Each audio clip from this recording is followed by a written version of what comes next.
Bom dia, meus amigos. Bem-vindos ao PoliciCast. Eu sou Olavo Mendonça. E eu sou Aguiar.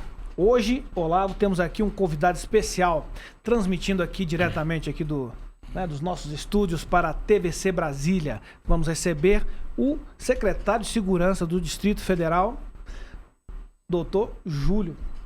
Dr. Júlio Danilo, secretário de Segurança Pública do Distrito Federal, seja muito bem-vindo ao nosso programa PoliciCast. Obrigado. Agradeço uma vez mais o convite. É sempre uma satisfação estar com os senhores aqui para que a gente possa conversar um pouco sobre segurança pública, principalmente aqui da nossa cidade. Excelente. Meu caro, então nós temos agora com um público maior, graças a Deus, chegando já na TV aberta. E claro, né, o nosso público, que é um público agora que já não é composto somente por policiais, grande parte ainda é, porque é um programa com esse público-alvo. Mas a gente queria que você contasse um pouquinho, né, da tua história, como é que virou policial, depois como é que virou secretário de Segurança Pública. Muito bem, Olavo. Eu entrei para a Polícia Federal lá em 2002, né? Antes disso, fui servidor do Tribunal de Justiça aqui do DF, né? Trabalhei também em escritório de advocacia, trabalhei em banco, trabalhei no Banco Real, né? Mas sempre tive essa vontade de ser policial, né? Desde a época da faculdade, quando estudava, né? Já tinha vontade de entrar para a Polícia Federal.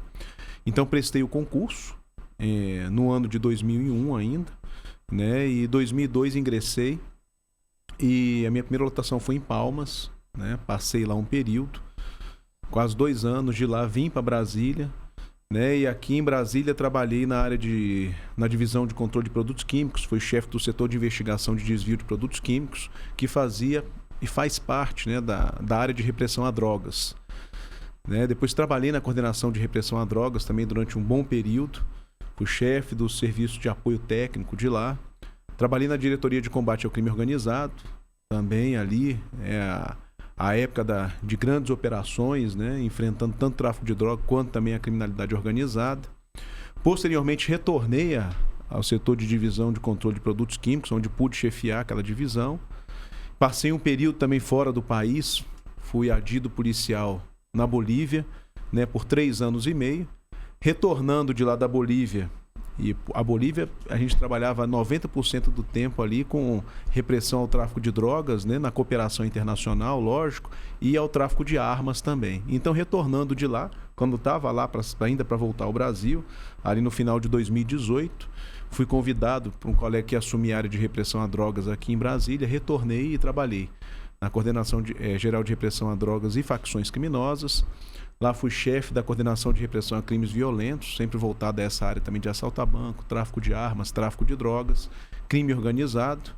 E posteriormente, né, aí sim fui convidado, à época o ministro Anderson era secretário de Segurança Pública, nós nos conhecemos há bastante tempo, mais de 20 anos, estudamos juntos, e aí vim ser secretário executivo aqui na Secretaria de Segurança Pública, era o secretário adjunto dele, e com a assunção dele ao Ministério da Justiça, né, à época, o governador Ibanez me convidou para que eu assumisse a Secretaria de Segurança Pública aqui da nossa cidade. E aqui estou, né, graças a Deus aí, né, trabalhando à frente da Secretaria de Segurança Pública. De forma resumida, aí é o meu histórico, né, junto à segurança pública. Foi uma transição bacana porque não teve uma solução de continuidade, né? O trabalho continuou. O senhor já vinha com o secretário, né, que se tornou ministro, e não teve aquela quebra que costuma ter no meio dos governos e acaba prejudicando a gestão. Justamente, né? Isso é uma vantagem, né? Porque a gente realmente, como eu já estava como secretário executivo, já conhecia, né, aí o trabalho da pasta, né? Nós tínhamos e temos um programa de trabalho, né, que foi construído, foi desenhado, onde a gente pôde participar também com diversos projetos. Então, com a saída dele, a gente pôde dar continuidade àquele trabalho que vinha ali sendo realizado e que vem dando resultado, né? Os resultados são positivos. Acho que a gente vai falar um pouquinho também sobre isso hoje aqui. Não, excelente. Outra coisa que eu achei muito interessante, né, da trajetória do senhor é como que muitas vezes as pessoas não têm noção como que um outro país, que as pessoas nem conhecem direito, como a Bolívia, tem influência direta no crime que vai chegar ali na esquina da rua dela, às vezes com a droga que está chegando ali, com a arma que está na mão do criminoso. Como é que... Queria que o senhor contasse um pouquinho essa relação intrincada, né? causa e efeito, onde muitas vezes as pessoas não têm noção, não, mas isso aqui o crime é todo dentro do Brasil, e não é. Justamente, às vezes a gente não olha um pouco além, né? Acaba achando que os problemas estejam só aqui dentro do Brasil, né? Mas na verdade a gente está incrustado aqui na América do Sul, né? Como o principal país, a gente faz fronteira com quase todos os países da América do Sul, a gente só não faz fronteira com 2 países de todos que aqui estão, né? Só não fazemos fronteira aí com Chile e Equador, todos os outros países fazemos fronteira, temos 16 mil quilômetros de fronteira. Né? E a gente tinha muito essa preocupação quando eu estava na Polícia Federal. Às vezes a gente se preocupa muito o crime na Europa, nos Estados Unidos, né?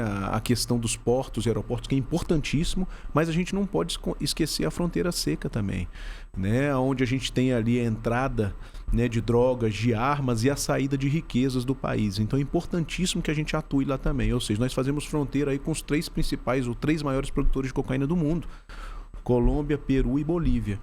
E essa experiência na Bolívia foi fantástica, né? A Bolívia é um país sui generis, né?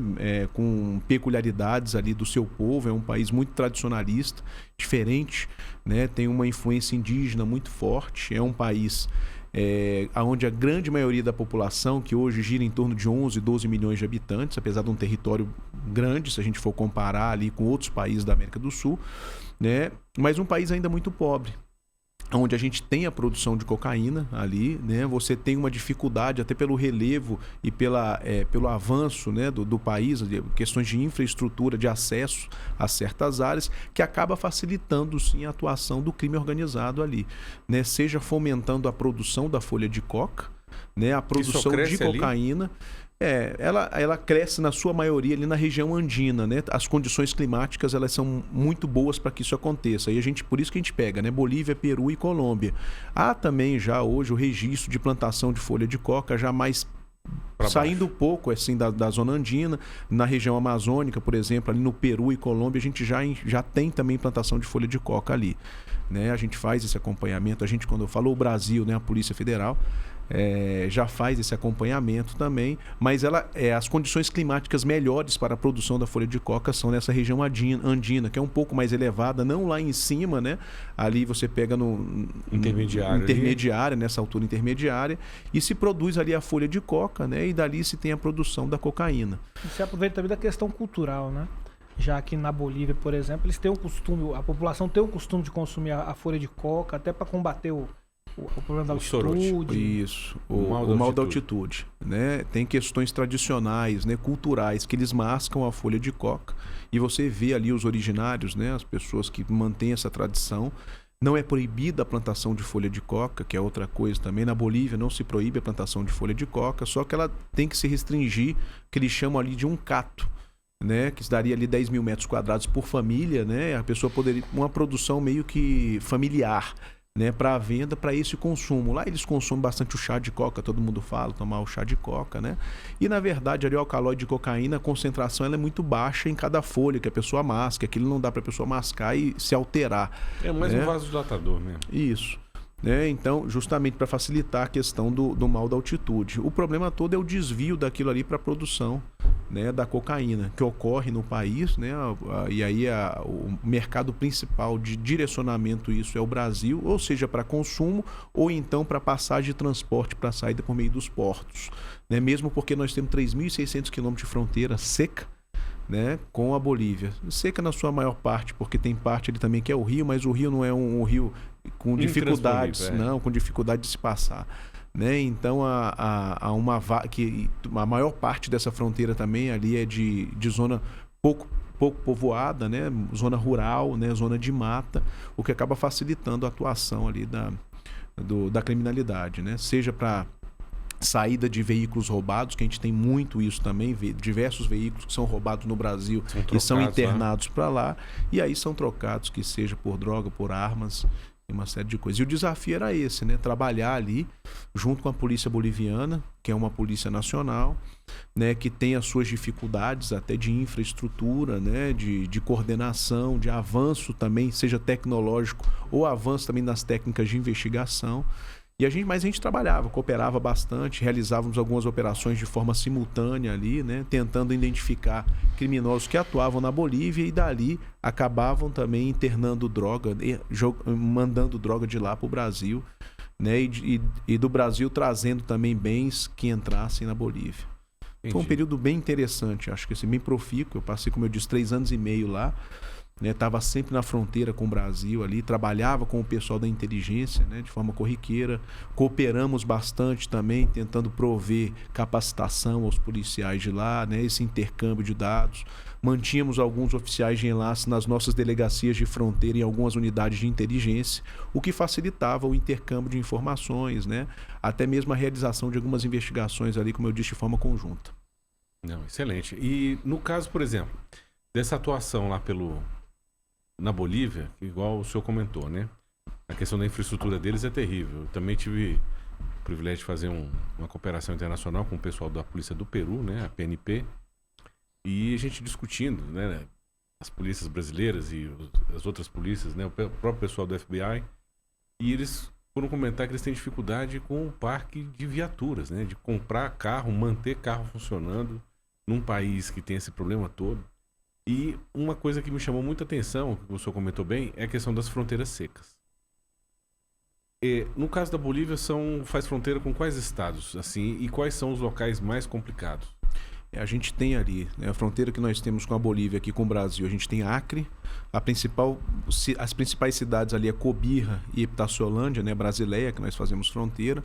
É uma fronteira, a gente tem pontes que ligam o rio, é um rio pequeno que passa o rio Acre ali, então não é intransponível, muito fácil você passar de lá para cá, seja pelo ponto de controle ou os outros pontos que eles utilizam, né? A gente tem Rondônia também, aí o principal ponto de controle nosso ali é Guaiará-Mirim do lado boliviano e Guajará-Mirim do outro lado, aí o rio é um pouco mais largo, mas a gente tem transporte também e tem outros pontos onde há um estreitamento, é fácil se passar também.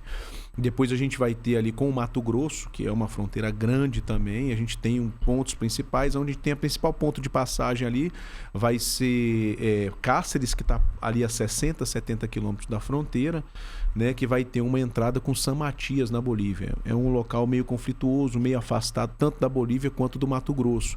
E ali a gente tem pontos onde você tem propriedades particulares, onde parte está no Brasil, parte está na Bolívia, né? Ou seja, a pessoa passa ali, né? E aí tem muito fazenda. A gente tem um registro de muitos mochileiros que entram carregando ali aqueles fardos de cocaína que vão, né, na trilha levando e entrando, fora do que entra em carro e sai em veículos, né?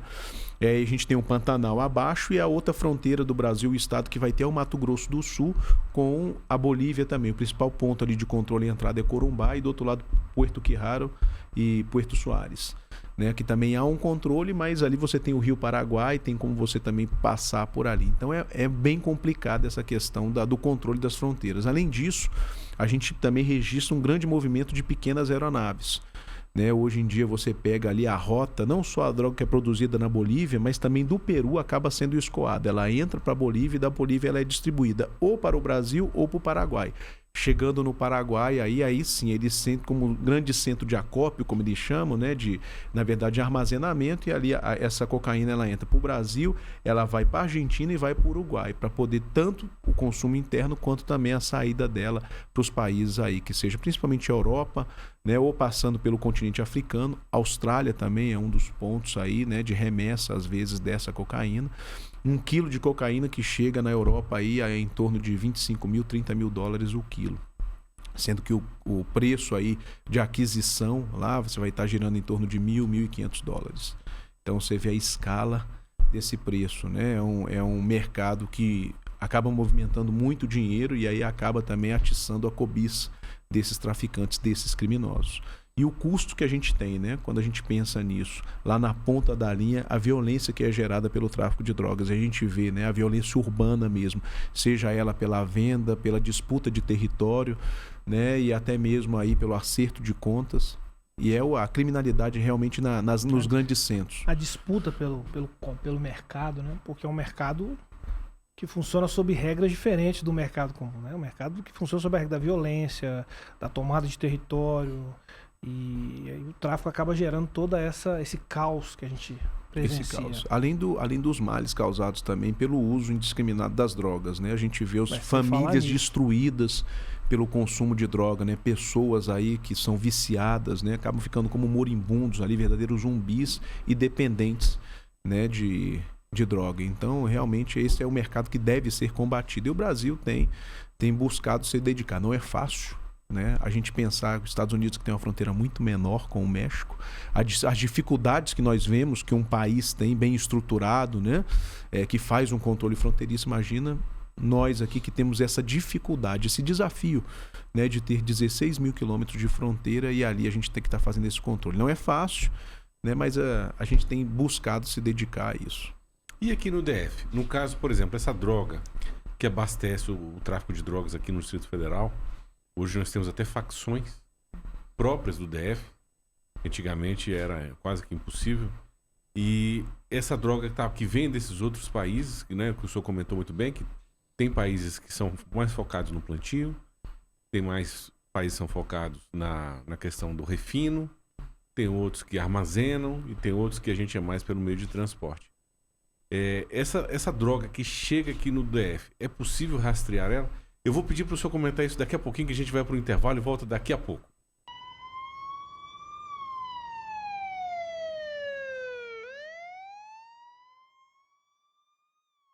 Bem, olá, meus amigos, bem-vindos de volta ao PoliciCast. Nós estamos entrevistando hoje o secretário de Segurança Pública do Distrito Federal, o Dr. Júlio Danilo. Estava fazendo uma pergunta aqui sobre a questão do tráfico de drogas no Distrito Federal. Muito bem, no DF não é diferente, né? A droga chega, também a gente não tem produção de droga no DF, né? Em escala que seja, graças a Deus, né? Não temos condições para isso, condições climáticas que seja, o espaço, né? Então a droga que chega aqui é para consumo. Infelizmente, né? Ela chega. A cocaína não é produzida no Brasil, produzida nesses países, né, vizinhos, como a gente colocou, Colômbia, Peru e Bolívia, ingressam ao país, sejam por pequenas aeronaves ou por via terrestre, e acabam vindo aqui realmente para consumo e são distribuídas, né? Alguns utilizam aí pontes aéreas para internar, né, com pousos no interior do Mato Grosso do Sul, São Paulo e até Goiás, né? E depois essa droga acaba sendo distribuída para os grandes centros, seja para consumo interno ou então para saída para outros países. E a maconha que é produzida, consumida do DF, ela tem a sua produção tanto no Paraguai, que é o maior produtor de maconha da América do Sul, quanto também no Nordeste brasileiro e no Norte brasileiro. A gente tem também produção de maconha e essa maconha acaba vindo ao DF também para ser consumida. A gente tem atuação aqui de alguns grupos criminosos, mas aonde é feito aí o controle pelas agências, as nossas forças de segurança, as agências de inteligência das forças de segurança e a atuação tanto da Polícia Militar quanto da Polícia Civil, né? Além também da Polícia Rodoviária, a gente vê atuando de forma constante aqui nas nossas rodovias, né? Que interligam o DF com o Brasil todo e fazendo aí essa repressão ao tráfico de drogas. E também aquele trabalho investigativo, tentando identificar quem eventualmente se dedica ao tráfico de drogas e busca trazer a droga aqui para aí sim fazer a sua distribuição. Secretário, a gente deve ter cocaína, a maconha, que são as drogas mais conhecidas, digamos assim, né? Mas outro problema que a gente tem visto crescer, e eu não sei como é que veio, eu vou perguntar para o senhor, porque realmente eu não sei, não consigo observar isso no dia a dia. A questão da droga sintética. Isso já é um problema para a gente aqui no DF também? É um problema também, né? A droga sintética, na verdade, a gente tem a sua maior parte da produção identificada que a gente busca. O continente europeu se dedica muito a essa produção, mas já foram identificados no Brasil alguns pontos. É na Europa? A sua maior parte na Europa, né? Que seja do êxtase, êxtase, LSD. Ela é mais fácil de ser produzida também, né? Ela é mais fácil porque você não precisa de uma área vasta de plantação, como por exemplo, a cocaína você precisa plantar a folha de coca, a maconha você precisa estar plantando a droga ali, né? Só precisa dos elementos. Precisa dos elementos, mas você precisa de conhecimento técnico para produzir. No entanto, também, e aquilo ali você tem que ter um espaço, aquilo acaba gerando certo odor, você precisa ter acesso a produtos químicos, e a gente faz um controle rígido de produtos químicos no Brasil e já houve identificação sim de produção de drogas sintéticas aqui no país. No estado de Santa Catarina, no estado de São Paulo, no estado do Paraná, onde a gente identificou ali certos químicos, né, farmacêuticos que se dedicavam a essa produção, pegar produtos químicos e ali produzir drogas sintéticas para poder vender. O que se tem também um outro mercado, inclusive a gente já fez até uma investigação sobre isso, são de medicamentos que possuem aí efeitos efeito similar às drogas, né? Que seja anfetamínicos, né? O medicamento alucinógenos, de uso médico mesmo, mas que as pessoas usam de forma recreativa. E o uso de forma recreativa para poder obter ali aqueles resultados, sejam entorpecentes ou alucinógenos, né? Então acabam desviando, são medicamentos que têm um controle, medicamentos que são vendidos com tarja preta, com receita controlada, e eventualmente a gente vê ali pessoas, sejam de laboratórios, sejam de... Identificamos até distribuidora de hospitais federais, hospitais públicos que desviavam medicamento também, né, para poder fazer essa venda. Então a gente eventualmente tem também que se dedica a isso. Acaba sendo uma droga utilizada pelas pessoas que têm um pouco mais de condição, até pelo valor agregado que aquela droga tem, né? Mas às vezes tem aquele consumo que as pessoas acham um pouco mais tranquilo, né? Que é tomar aquela pastilha ali, mas é arriscadíssimo os efeitos também disso, né? A gente tem registro de óbitos em pessoas que acabaram se intoxicando, né? Consumindo taxas elevadas desse tipo de droga, né? E vindo a óbito. É perigoso do mesmo jeito e causa os males da mesma forma tanto que são medicamentos de uso controlado, ou seja, porque diversos deles também, além de causar dependência psíquica, causam dependência física, né? E a sua retirada, ou seja, a descontinuidade do uso pode vir causar óbito justamente por causa dessa dependência física que é causada devido ao seu uso contínuo. Então é arriscadíssimo o consumo de drogas sintéticas nesse sentido. E no caso do Distrito Federal, como é que o senhor enxerga hoje claro, que os números hoje são bem melhores, né? A política de segurança pública está funcionando, mas quais são os grandes desafios? Porque o Distrito Federal é sui generis, né? Nós não temos um grande parque industrial para gerar emprego, aqui é uma cidade mais de funcionalismo público e de serviços, e isso, claro, acarreta uma mudança no tecido social que vai migrando o crime de acordo com a realidade da cidade. E nós temos essa questão também das rodovias federais, com as vicinais. Como que o senhor enxerga hoje essa relação do crime dentro do Distrito Federal? Qual que seria a maior preocupação aqui dentro hoje? Deixando agora de falar só de drogas, né, e falando de forma mais genérica do crime, né, do crime, né, como um todo, né, e principalmente aqui no nosso Distrito Federal, né, Olavo, a gente vem nos últimos anos aí melhorando muito a questão dos índices de criminalidade. A gente vê as forças de segurança atuando de forma integrada, dedicadas, né, todas elas à sua atuação institucional, mas buscando sempre ali interagir, atuar de forma conjunta, buscando e comprometido com os resultados. Então a gente experimentou desde o início desse governo, 2019, 2020 e esse ano também, redução em todos os índices de criminalidade, seja nos crimes violentos letais intencionais, seja nos crimes contra o patrimônio.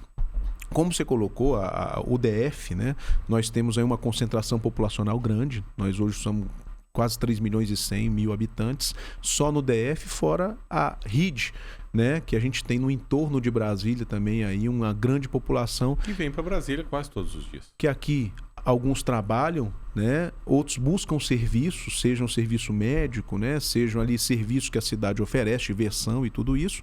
E da mesma forma os criminosos também cometem crime tanto aqui quanto lá. E aí é o desafio onde a gente tem que não só atuar de forma integrada internamente, quanto também com as polícias, principalmente a polícia do Goiás e de Minas, né, para que a gente possa fazer esse enfrentamento. E a cidade... A nossa cidade, né, o nosso Distrito Federal possui diversas realidades, né? As nossas regiões administrativas aí, cada um possui a sua peculiaridade, sejam as suas condições socioeconômicas, condições culturais, condições de organização também, e que exige muito que a gente atue de forma descentralizada. Então a gente montou, né, desde o início do governo, se montou um programa chamado DF Mais Seguro, e esse DF Mais Seguro possui alguns projetos que são direcionados à atuação, seja de acordo com determinado crime, né, ou atuação criminosa, ou na prevenção de determinado crime. Por exemplo, nós temos um programa Mulher Mais Segura, que se dedica a evitar a violência doméstica, principalmente contra a mulher, tentando aí, buscando sempre prevenir o crime de feminicídio. Ou então também, por exemplo, a cidade da segurança pública, onde a gente vai às cidades, às nossas RAs, as nossas regiões administrativas, e ali as forças de segurança interagem com a população, se aproximam da população, a gente faz um estudo daquela região também para poder verificar, primeiro, qual é o tipo de crime que está destoando nessa cidade. É o homicídio? é o roubo a transeunte, é o roubo em coletivo. E aí, de forma, as inteligências fazem os levantamentos, as agências aí interagem, as nossas forças policiais acabam atuando direcionadas àquilo ali. E a gente vem tendo sucesso. Eu digo assim, hoje em dia, o que tem sido aplicado, as forças de segurança, da forma como tem atuado no DF, vem dando resultado. A gente teve aí, era um desafio que nós tínhamos esse ano, 2021. Os nossos números são excepcionais de 2020. Né? A gente teve redução nos números de homicídio, dos crimes violentos, letais e intencionais, como um todo. E esse ano a gente segue reduzindo. Quando a gente pega aí a nossa estatística de janeiro a novembro, a redução foi de quase um pouco mais de 15% nesses números. E se Deus quiser... Em relação ao ano passado, que já tinha reduzido. Que já tinha reduzido muito. Ano passado a gente teve o menor índice de homicídio dos últimos 41 anos. E esse ano, né, 2021, a gente vai chegar ao final do ano, não tenho... Só se acontecer algo fora daquilo que vem da curva que a gente vem observando. Esperamos que não, né? Esperamos que não, né? Vamos trabalhar para que não aconteça, todos nós. Que não aconteça uma quebra de tendência. Uma quebra de tendência, mas a gente caminha para ter o ano mais seguro, né, com os melhores índices da história, desde que a gente passou a medir, desde 1980, do Distrito Federal. E isso devido, aí eu coloco sempre, a atuação das forças de segurança, a integração e a dedicação, comprometimento, compromisso com o resultado. As nossas forças estão comprometidas com isso. E a gente vê isso no dia a dia, a atuação direcionada, a atuação profissional. E a gente estuda, a gente estuda esses índices aí. Eu diariamente já acordo cedo olhando os índices, né? Os crimes, principalmente os crimes violentos, letais e intencionais, seja homicídio, latrocínio, feminicídio, roubo seguido de morte. Ocorreu na cidade... Sempre me mando ali o resumo, a gente já faz rapidamente ali uma análise das características do autor, da vítima, do crime, a região, para que a gente possa ver, deixa eu ver se tem algo destoando, o que foi que aconteceu, foi algo fora da curva, para que a gente possa atuar, né, logo que de imediato. E da mesma forma, aí isso acaba contagiando a equipe como um todo. Eu vejo aí as nossas forças policiais, como eu disse, os nossos servidores, assim também atuando. E os resultados... Graças a Deus, eles são muito bons, não só para as nossas polícias, não só para o governo do Distrito Federal, mas para a população do DF. Secretário, o senhor falou da região do entorno, né? Que é uma questão que a gente presencia no dia a dia. Eu estou trabalhando lá na região da Ceilândia, que é bem pertinho ali de Águas Lindas, é quase ali fronteira. A gente tem uma integração meio, às vezes até informal. Existe algum projeto da Secretaria do Distrito Federal e do Goiás para fazer isso de uma forma mais... oficial? Sim, a gente tem... Já existe essa cooperação, né? As polícias já cooperam entre si. Então você tá, graças a Deus. Naturalmente você já conhece o colega que é do Goiás, exato, que está ali, que às vezes também mora aqui no DF, né? Ou vice-versa, né? E trabalha no Goiás. Ou o cara mora no Goiás e trabalha aqui, né? Acaba a gente sendo ali mesmo como se fosse cidade do interior, um distrito um do outro, então, né? Tem regiões que separa uma rua. Que separa uma rua, né? E a gente tá próximo ali, às vezes o colega, a gente mora aqui também, os colegas do batalhão ali, tem chácara do outro lado de Goiás, isso acontece muito, né? E estão lá, estão no DF, estão em Goiás, e acaba que isso naturalmente ocorre. Antigamente a gente tinha muita dificuldade. Ontem eu estive lá no Sol Nascente, eu tive lá na administração, estavam tratando a questão de desastre com o pessoal de lá, Defesa Civil, Bombeiro, Polícia Militar, Polícia Civil e as outras agências do DF, e a gente conversava, os caras falando, o pessoal de Goiás está sempre por aqui, o nosso pessoal lá falou, a cooperação existe, ela deve existir, porque a gente joga todo mundo do mesmo lado, né? O bandido, ele não respeita a divisa, não respeita a fronteira, ele está de um lado, comete de um lado, foge para o outro, e assim a gente tem que atuar, né? Mas a gente não pode ficar só ali nessa informalidade. Então a gente tem discutido com o Goiás um acordo de cooperação técnica, até para poder prever e facilitar essa questão. Apesar de que legalmente já há previsão que, havendo perseguição, né, a polícia pode avançar sobre o território da outra ali, adentrar e depois fazer o comunicado, até para que não haja ali nenhum tipo de interpretação, falar, eu não conheço aquela viatura, eu não conheço aquele policial, como é que ele está atuando, porque isso aí tem repercussões jurídicas. Então a gente trabalha um acordo de cooperação técnica, Secretaria de Segurança Pública do Goiás, Secretaria de Segurança Pública do DF e Ministério da Justiça, para que a gente possa, assim, nessa área de integração, a gente poder estar atuando, até pensando no futuro, no estabelecimento de bases conjuntas, né, onde a gente possa ter ali um ponto de apoio, né, na área de divisa ou próximo à divisa, e a gente possa ter ali os nossos policiais atuando mesmo, dividindo até um espaço, porque essa divisão às vezes facilita até mesmo a questão da cooperação. Quando você conhece, a gente sabe disso, né? Aquela confiança do policial, do olho no olho, né? Do dia a dia, né? Da gente poder estar tomando café junto, almoçando junto e ele tá trabalhando. Trabalho que é onde a confiança é essencial. É essencial. E é interessante que o senhor comentou uma coisa que, quando eu era subcomandante lá do Batalhão do Guará, não faz tanto tempo assim, teve uma grande operação integrada no Guará, que teve a presença de todas as forças policiais, do Corpo de Bombeiros, das agências de trânsito. O senhor esteve presente, legitimando e dando prestígio àquela situação, né? Então foi uma operação que a gente viu que teve grande repercussão até no imaginário do policial. Porque a gente sabe que cada um tem a sua escala, cada um tem sua dinâmica de trabalho. Muitas vezes as forças policiais trabalham mesmo separadas, até por questões legais. E essas operações em conjunto, elas têm essa possibilidade de criar esses vínculos e ter uma ação direcionada. O senhor acredita que foram essas ações que foram as sementes que trouxeram esses frutos positivos? Também, Olavo. Eu acho que isso complementa, né? Essa operação que você está citando é a operação que a gente chama de Quinto Mandamento. Né, o Quinto Mandamento, até brinco muito, a gente está na cidade da segurança pública, né, o pessoal vem e gosta, o popular gosta muito de conversar conosco, de trazer ideias, né, que são interessantíssimas. Você conversar com a população, ele fala, eu gostava muito de uma atuação que tinha a Polícia Militar com a Polícia Civil, que atuava nas paradas de ônibus e tudo. Eu falei, isso existe. Hoje em dia a gente continua, as forças de segurança continuam atuando de forma contínua. Tem uma operação Quinto Mandamento. Você sabe o que é o Quinto Mandamento? A pessoa... o Quinto Mandamento, eu falei, qual é a sua religião? Você é católico? Você é evangélico? Sou católico. Então você faltou a catequese, porque você não está sabendo qual é o Quinto Mandamento. E o Quinto Mandamento é o não matarás.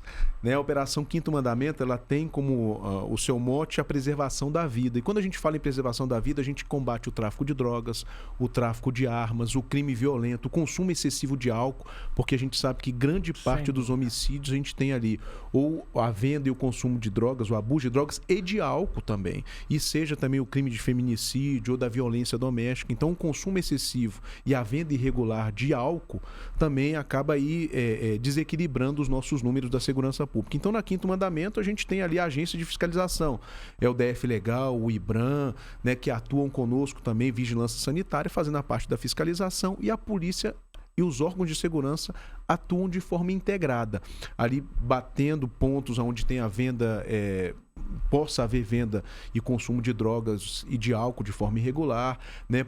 Reprimindo a questão do crime, que possa ocorrer também como um todo, seja o porte ilegal de armas. E aí vem a fiscalização de trânsito, a gente coloca o Detran para poder atuar também na sua missão, fazendo controle de alcoolemia, né, fazendo a questão de verificar como é que está a questão da regularidade dos veículos, e a Polícia Militar apoia o Detran nesse sentido e faz o seu trabalho também de fiscalização dos veículos. A gente tem o Corpo de Bombeiros atuando na operação.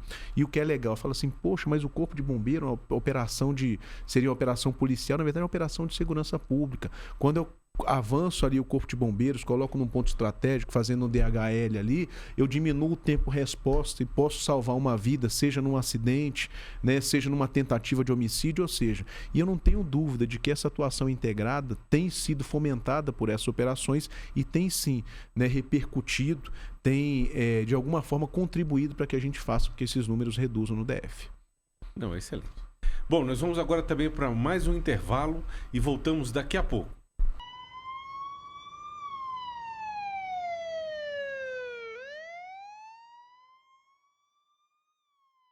Olá, meus amigos, bem-vindos ao PoliceCast. Estamos hoje aqui entrevistando o secretário de Segurança Pública do Distrito Federal, o delegado Júlio Danilo. Estamos comentando aqui justamente sobre as questões inerentes do Distrito Federal, questão da violência, da criminalidade, e o senhor estava comentando como que está sendo essa gestão, né, essa integração dos órgãos de segurança, principalmente nesse momento que a gente está vivendo. Queria também que o senhor comentasse um pouquinho como que a pandemia atingiu a questão da segurança pública no DF. A pandemia foi um grande desafio para todos nós, né? Não só enquanto seres humanos, né? Enquanto famílias, né? Inseridos numa vida social, no momento que a gente teve que se isolar, mas foi um desafio dobrado, né? Ou redobrado para as forças de segurança, né? E também agentes de saúde aí. As forças de segurança não pararam um minuto sequer durante a pandemia. né? Enquanto toda a população realmente teve que se afastar, a gente teve que aí diminuir o convívio social, as forças de segurança estiveram presentes nas ruas, seja garantindo a segurança da nossa cidade, seja ali também atuando, né, no socorro dessas pessoas, dessas que acabaram se contaminando, né? O Corpo de Bombeiros atuou bastante no transporte dessas pessoas. A gente via também as nossas polícias não só presentes nas ruas, mas também ali de alguma forma ou outra fazendo a escolta das vacinas, fazendo a guarda dessas localidades, fazendo também a fiscalização e o policiamento da cidade, reprimindo a criminalidade, e não paramos. E a gente sem saber, né, tendo que conviver, a polícia, né, aquele agente de segurança, a gente não trabalha sozinho. Então, necessariamente, a gente tem que estar ali com a nossa equipe, a gente tem que estar com o outro ao lado, e sem saber o que realmente era essa pandemia. Infelizmente, perdemos alguns colegas durante a pandemia, né, e foi um desafio muito grande. E por isso a gente reconhece, né, e houve aí não só um reconhecimento, um agradecimento ao nosso efetivo como um todo, que durante todo esse período se sacrificou, se colocou em risco, né, fazendo valer o nosso juramento, né? Quando a gente ingressa na academia e sai de lá no juramento, quando a gente vai atuar, seja ele com o risco da própria vida, não só se colocando no enfrentamento, mas também nessa situação. Sabe que quando começou a pandemia, a gente acabou de receber uma turma de novos policiais, e veio um policial conversar comigo e falou que tava com medo. Eu falei justamente isso pra ele. Você lembra aquele dia que teve uma festa bonita, que você jurou lá mesmo com o risco da... Pois é, chegou o dia, filho. É a nossa profissão, não pode ficar com medo, não. Se a polícia, né, se as forças de segurança fraquejarem, quem é que vai segurar? Justamente, né? A sociedade vai confiar em quem?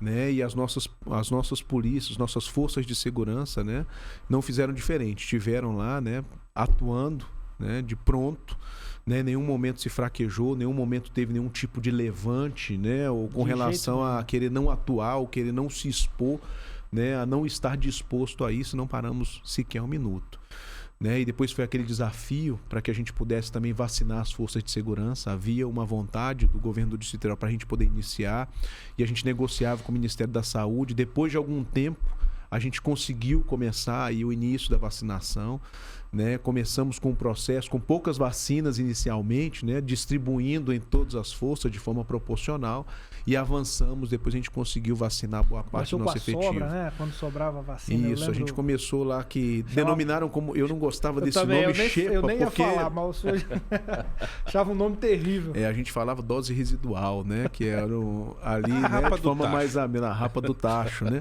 Mas que tinha um valor muito grande. A gente viu o policial que estava ali, né? Tinha muito policial com muito receio, né? Com receio, com vontade de ser vacinado, né? E a gente começou com aquilo, com as residuais, mas logo em seguida a gente começou toda semana, a cada 15 dias, tendo ali um número que não era tão grande, mas aí as forças também começaram a fazer uma escala, quem é que a gente ia vacinar primeiro, o pessoal que está mais exposto na rua, que está trabalhando ali de forma ostensiva, e assim a gente foi seguindo e vacinando as forças policiais, as forças de segurança, né? E a gente conseguiu, antes, né, de que realmente tivesse disponibilidade de vacina para todos, a gente fazia ali a vacinação de quase todo o nosso efetivo, né? E o quanto foi útil também a gente viu, porque a gente acabou reduzindo também o número de óbitos e tudo isso, né? E a gente passou a conhecer também melhor a doença, saber lidar com ela, de como se tratar, de como se evitar também, né? E hoje, graças a Deus, apesar da gente ainda estar vivendo esse momento de pandemia, a gente ter que ter os cuidados, né, com relação a questão da prevenção, hoje a gente já consegue... Situação mais tranquila. Mais tranquila. Hoje é quase uma situação pós-pandemia, digamos assim. Quase. Porque nós estamos hoje, né, o governo praticamente já liberou, né, locais abertos, não precisa mais usar as máscaras, aquela coisa, o comércio está retomando, até porque as pessoas precisam trabalhar, a economia, né? Quantas pessoas adoeceram, ficaram deprimidas, as crianças sem escola. Então a gente fica muito feliz as coisas estarem retomando a normalidade, com os devidos cuidados, claro. E nesse ano de 2022 que a gente está se aproximando, agora nós temos novos desafios, né, secretário? Novos desafios. Então nós já temos eleições, nós já temos essa situação de retomada, onde a população também não está aguentando mais, então vai começar a ter shows, festas e tudo que puder. Que é ano de Copa, né? Ainda tem essa, sem né? contar que é ano de Copa ano de eleição, um ano conturbado para a segurança pública, né? Porque tem Copa, tem eleição, sabe, retomada de pandemia. Isso já era uma preocupação nossa, né? Primeiro era a retomada dos eventos, essa questão realmente das pessoas começarem a circular, né? Porque quando estava em casa, todo mundo Fica tudo quietinho, tranquilo, né? né, A gente da segurança pública fica mais tranquilo, né? Que não tem menos consumo de álcool na rua, né? Menos consumo de drogas, né?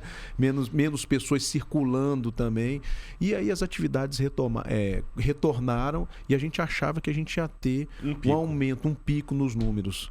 E aí é onde eu coloco que a atuação também direcionada das nossas forças de segurança, né? Que vem trabalhando e vem buscando atuar, e a gente conseguiu manter, estabilizar esses números, inclusive reduzir, né? Ou seja, mesmo com a retomada dos eventos. Agora 2022 vai ser um desafio. Temos ano de eleições, e que em Brasília tem uma situação peculiar, porque aqui, na verdade, nós somos o palco das grandes manifestações, e Brasília foi projetada para isso, né? O centro da capital, né? A capital federal, o centro da cidade, ele é voltado a essa questão das manifestações. A gente teve alguns episódios já nesse ano que se passou, 2021, né? 7 de setembro foi, acho que, simbólico para isso, um marco para as forças de segurança, e depois a gente pode falar um pouco do 7 de setembro, que realmente as forças atuaram ali de forma profissional, né, colocando, realmente havia um temor se haveria ali um direcionamento ou não. A gente mostrou que não, a gente é profissional, independente de qualquer questão que você entenda, ou pessoal, quem você né? é, pessoal, e tudo isso, a gente não leva isso para o lado profissional. A gente está aqui para garantir a segurança da cidade e da população como um todo, e a ordem pública, e assim foi feito. Mas 2022 a gente tem um desafio, porque é ano de eleições, então a gente vai ter aí, não tenha dúvida, várias manifestações no centro da nossa cidade. A gente tem que estar preparado para isso, e os eventos retornam também, mais pessoas circulando, mais pessoas ali querendo ou não se expondo a algum tipo de perigo, e às vezes a criminalidade se aproveita desses momentos para ali estar atuando. Não, então, aproveitando já o gancho, queria que o senhor comentasse um pouquinho como é que foi aquela situação do Distrito Federal nas manifestações do dia 7 de setembro, e nós tivemos um número absolutamente gigantesco de manifestantes. Acho que foi a maior manifestação que a gente já teve no Brasil. Foi uma das maiores. A gente tem o registro, eu acho que maior. Eu acredito que na época do impeachment a gente teve um pouco, na época da conquista do Brasil, não sei se do Penta ou do Tetra, a gente teve também ali uma concentração grande de pessoas, mas foi o Tetra, histórico, talvez, né? Foi uma coisa gigantesca. Mas manifestação, porque eu lembro que a maior aglomeração, né? Tenho 23 anos trabalhando aqui, a maior aglomeração que eu já tinha participado de um policiamento foi no show dos 500 anos, mas foi um show que foi feito pela Rede Globo, de graça, com um monte de artista, que reuniu 500 mil pessoas. E era festa, né? Não era manifestação, né? Essa nós tivemos aí, pelos nossos cálculos, passaram das 400 mil pessoas. Fizemos o cálculo pela imagem, né? Das câmeras, e realmente a aglomeração foi muito grande. E foi um desafio, porque a gente tinha não só gente do DF, quanto pessoas de fora também. Com outra cabeça, com outro estilo. Com outra cabeça e tudo isso. A gente tem um protocolo de atuação que a gente acaba fazendo ali uma reunião prévia com as lideranças dos manifestantes, né? Seja de esquerda, seja de direita, de ideologia que seja. Ali a gente chama esse pessoal, que eles têm que registrar na secretaria, as forças de segurança sentam, e ali a gente acaba ajustando. Vai ter trio elétrico, quantos são, onde é que você vai postar, entra dessa forma. A gente vai colocar linha de revista, 2 linhas, então os manifestantes já chegam sabendo disso. A gente combina o jogo todo, antes de entrar na partida tá tudo combinado. Facilita muito, porque a gente tira qualquer tipo de discussão que poderia ocorrer lá no território, né, no palco de operações, a gente traz antes, discute e ajusta tudo. Então tem dado muito sucesso. Fizemos isso nessa época. O problema é que a gente tinha muito manifestante de fora, e vários que não tinham ali liderança nenhuma. População mesmo que veio para ser caminhoneiros. E aí foi onde teve um desequilíbrio. A quantidade de caminhões que chegaram, que vieram para essa manifestação, não pertenciam a grupo nenhum, e acabaram no dia anterior, onde a gente estava com efetivo menor, até mesmo porque a gente ia fazer a coordenação. A gente estava ali fazendo a varredura na área que a gente costuma fazer. Com efetivo menor, no dia da manifestação a gente coloca mais gente. E eles acabaram furando a primeira linha que a gente tinha, e acabaram se postando lá, ficando na segunda, e ali permaneceram. E acabaram ingressando com esses veículos. Aí foi um período de negociação, aí começamos a dispor, né, um efetivo maior, começamos a conversar. E aí pronto, retomamos depois dessa situação. Esse dia, o dia 6, foi um dia sui generis também, né? Nós ficamos na esplanada até as 4h30 da manhã, não só eu, quanto o comandante-geral da Polícia Militar também, né? Os comandantes das forças. Isso. Ali permanecemos, né, com parte do nosso efetivo, e ali conversando com o pessoal, mas a situação foi retomada, e no dia 7, às 7h30 da manhã, a gente estava lá, juntos, né, com todo o efetivo, a Polícia Militar com efetivo grande, Polícia Civil, Corpo de Bombeiros, Detran, E realmente o público superou as nossas expectativas. A gente estava preparado, tanto que nós tivemos, só para a gente ter ideia, nós tivemos 22 atendimentos médicos aquele dia com 400 mil pessoas. Aonde dos 22, acho que 20, a sua grande maioria era por questões climáticas. A pessoa passou mal por desidratação, por insolação, e o corpo de bombeiros aí. Não tivemos nenhum... eu desconheço se teve alguma ocorrência grave. Não teve ocorrência grave, que seja um esfaqueamento, né, algum tipo de briga, né, de confusão. Não tivemos. É uma coisa impressionante, né? Impressionante, impressionante. A gente também tinha um dispositivo da segurança pública bem espalhado. Acho que as pessoas vieram com esse clima mesmo de se manifestar. Uma data cívica, né? Uma data cívica, né? Ali o que tinham também, e a pessoa tem um direito que a gente fala. Brasília é o palco das grandes manifestações. E a democracia é isso. A gente tem que saber aceitar, seja o discurso de um lado ou de outro. E nós estamos lá para quê? Para o que fizemos, garantir a segurança pública da população e garantir a ordem pública, e assim foi feito. Garantir, inclusive, o direito das pessoas de manifestarem sua opinião. De se manifestarem de forma pacífica, de vir, de se manifestar. Muita gente questiona, poxa, linha de revista. Tem que ser feito, gente, até pela segurança do próprio manifestante, e as pessoas já entenderam isso. A grande parte já entendeu. Se eu vou para lá, ótimo, que as forças de segurança vão poder, a polícia vai poder verificar quem está entrando, se está entrando com um estilete, com álcool, às vezes líquido, e com o que seja, com uma garrafa, com um pedaço, uma barra de ferro, que a gente sabe, mesmo numa bandeira a gente fala, mas isso pode ser servido como arma. E como lá pelas tantas a gente não sabe. Já aconteceu. E a própria experiência das forças de segurança é no sentido de que a gente evite isso, né? Então a gente faz, a varredura é importantíssima. O SLU participa com a gente porque a gente tira container, né? A gente sabe que lá uma pedra daquela, lá portuguesa, um paralelepípedo, aquilo é uma arma, né? Então a gente acaba fazendo essa limpeza, tirando pedaço de pau e tudo isso. E como eu disse, né, vem dando resultado, a gente tem tido sucesso. Esse ano que se passou, nos 2 últimos anos, não tivemos nenhum caso grave durante manifestações ali, que seja de briga, agressões e tudo isso. Vandalismo e tudo. E isso é uma tranquilidade, não só para a população, quanto para nós também, né, das forças de segurança. Não, e é interessante que a própria população, como é que a gente nota que ela confia na polícia, né, na organização das pessoas, do comprometimento daquelas pessoas que estão ali para garantir os direitos delas, né? Principalmente o artigo 5º, questão do livre de manifestação e tudo. E elas levam crianças, tem idosos, famílias, né? A gente nota que essas manifestações cívicas, a pessoa confia a tal ponto de, além de estar com a vida dela ali, a sua integridade física, o seu tempo, ela leva a família, leva filho, leva... O pessoal mais idoso também comparece bastante. E a gente nota que isso é um amadurecimento também, né? O que o senhor acha? É um amadurecimento. A gente vê nas manifestações lá as pessoas dizendo, né? Cumprimentando os policiais, né? Às vezes até com algumas palavras de ordem, mas sabendo, eu sei que vocês estão aí, estão fazendo o trabalho de vocês, garantindo a nossa segurança. E o primeiro garantidor dos direitos do cidadão é o operador da segurança pública, é o policial. E o cidadão tem que se sentir dessa forma. Ele tem que estar ali e, lógico, se sentir seguro com a presença da polícia. E a gente vê isso, né? A identificação do cidadão, da criança, do idoso que está lá, né? A gente hoje, né, se tem essa ideia, né? A gente já passou daquela ideia da polícia repressora. A polícia não está. A polícia é para reprimir o crime, né? E para garantir ali os direitos do cidadão, a ordem pública, o direito de ir e vir, o direito das pessoas poderem se manifestar, né, de forma pacífica, né, de poder também estar ali com a sua família, garantir a segurança disso, e acho que as pessoas já entenderam isso, já entronizaram, né, e não tenha dúvida de que nós estamos preparados para isso, né? A polícia do DF hoje, e aí eu falo, as nossas forças de segurança, os senhores sabem disso, né? Nós estamos, se não formos as melhores forças de segurança pública do Brasil, estamos entre as melhores. Não tenho dúvida com relação a isso, seja na questão do preparo, seja na questão das condições de infraestrutura, né, e da própria atuação. Hoje sempre com esse pensamento de que a gente está ali para garantir os direitos e a defesa do cidadão. Excelente. Bom, secretário, a gente agradece demais a presença do senhor. Foi uma entrevista sensacional. Uma pena que o nosso tempo está chegando ao fim. Já chega ao fim rápido, né? E passar ao Aguiar para nossas considerações finais. Secretário, mais uma vez agradecer o senhor. É um prazer ter o senhor aqui. Sempre que o senhor quiser, nós estamos de portas abertas. E você que está assistindo aí o Policast, a gente quer que você também saiba que essa entrevista vai estar nos nossos canais, né? Nas redes sociais também. Então basta você ir lá em YouTube/Blitz Digital e vai poder assistir essa entrevista quando quiser. E a gente está de volta aí na próxima terça-feira. Secretária, suas palavras finais?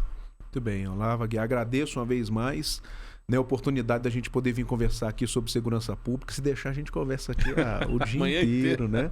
Que a gente tem história, a gente vai falando, né, não só da atuação no DF, né, quanto a segurança pública como um todo, seja a nível nacional, como ela se coloca aqui na nossa região, a importância da integração das forças, não só no DF, quanto também das polícias aqui na região. Mas é uma oportunidade muito boa. Eu fico muito feliz de estar aqui com vocês, né, esse programa de altíssimo nível, onde a gente pode discutir, né, segurança pública, aquilo que a gente mais gosta de falar, né, nesse alto nível, nesse alto grau. Então, muito obrigado, estou sempre à disposição, né, e aguardo vocês também lá na secretaria para que a gente possa tomar um café e conversar um pouco mais sobre segurança pública. Vai ser uma honra, Fechado. secretário. Bom, nós agradecemos a sua audiência e voltamos no próximo programa, se Deus quiser. Um forte abraço.